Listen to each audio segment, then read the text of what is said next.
is now falling back in love with poetry in this case. So I'm going to do one piece. I'm going to read it.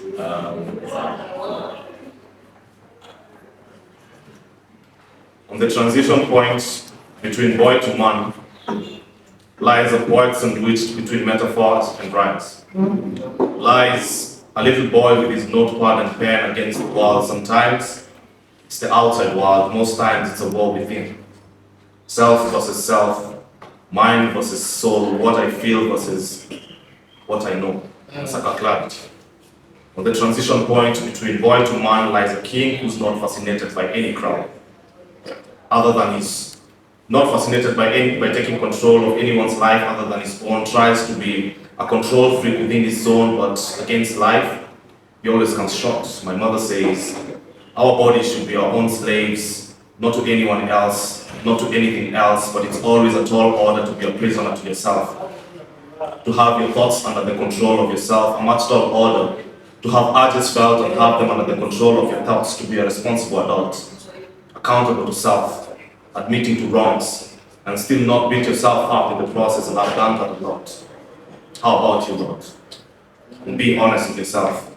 I know it's hard to be honest with yourself, especially if sweetener to your lies is your antagonist self, especially if the truth is uncomfortable and takes you through the flames of hell, but fire refines gold. Why don't you want to be golden then?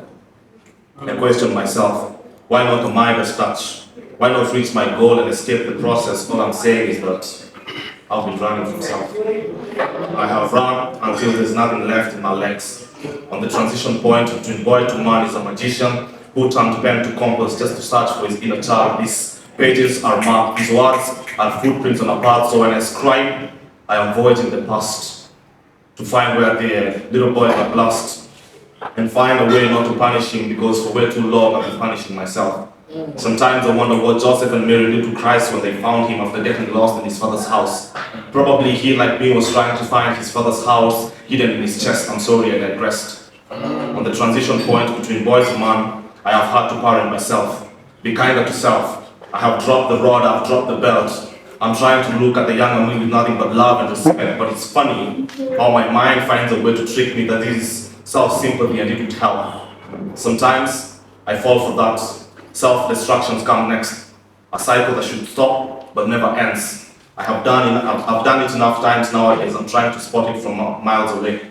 I'm no longer oblivious to the fact. In fact, the transition point between boy to man is a body, mind, and soul learning to be still and present.